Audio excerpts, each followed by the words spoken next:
Separatist leader Syed Ali Shah Geelani has reached Pakistan High Commission for talks. That's a big story we're tracking this hour. Remember, India has called off secretary-level talks with Pakistan after Pak envoy Abdul Basit met separatist leaders in New Delhi yesterday. In spite of India calling off talks, asking Pakistan to choose between separatists and the NDA government, talks are still being held in the national capital. These are pictures of separatist leaders reaching the Pak High Commission in the national capital.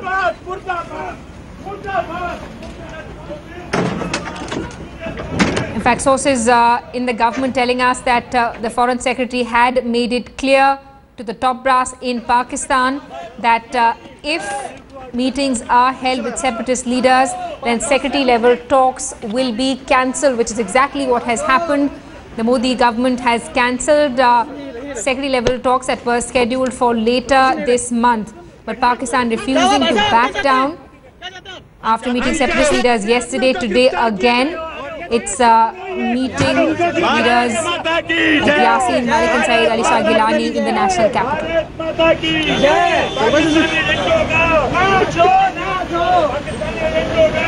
And people were found protesting against the meeting between Pak envoy Abdul Basit and separatist leaders from Kashmir. Let's get an word from our strategic affairs editor Gaurav Sawant, who's joining us live from the national capital. Gaurav, Pakistan brazenly defying India in spite of the fact that secretary-level talks have been called on the Pak envoy going ahead with his meeting with Hurraiyat leaders.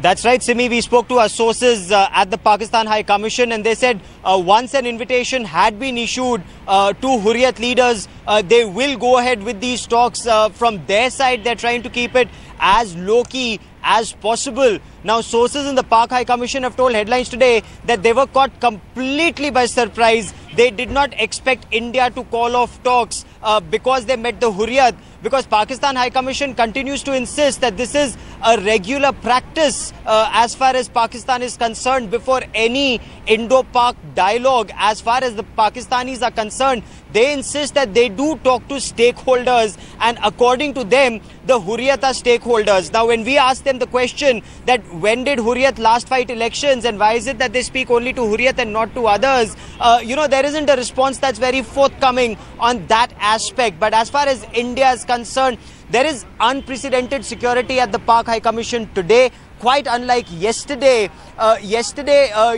People did manage to speak to the Hurraiyat leaders through Shabir Shah as he came and he met the Pakistan High Commission officials and High Commissioner Basit.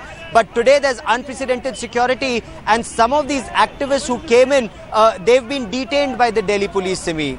Absolutely, Gaurav. And Abdul Basit's decision to meet Kashmiri separatists in the national capital actually came as a huge disappointment for the Indian government, considering the fact that Nawaz Sharif, during his visit, had set the tone for India-Pak dialogue. He'd also decided to not meet separatist leaders on his crucial visit when he'd come here for Narendra Modi's swearing-in.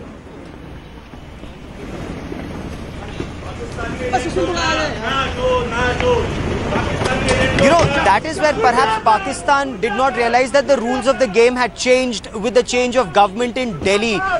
Prime Minister Narendra Modi, when Pakistan's Prime Minister Nawaz Sharif came for the swearing-in, at that point of time, India had categorically requested Pakistan that Pakistan should not engage with the Hurraiyat when they're coming in for this, engagement. And that time, Pakistan accepted India's request. What Delhi has found completely unacceptable is the fact that once again India requested Pakistan do not meet separatists. That's the new template. And in diplomatic terms, India's Foreign Secretary Sujata Singh, when she spoke to Abdul Basit yesterday, she made that very clear that India does not appreciate this. And the fact that Pakistan's Prime Minister did not speak to Hurraiyat, the fact that a new template was in place, the fact that a very positive environment had been created, let's build on that positive environment.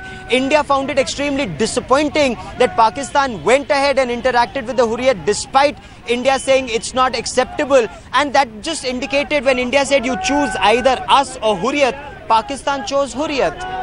Absolutely. Experts also saying it's Pakistan is being disrespectful of the host, considering the fact that the envoy, in spite of repeated requests from the government, is going ahead with talks with Hurraiyat leaders. Gaurav Sawant, thanks so much for that update. We'll continue tracking developments with you.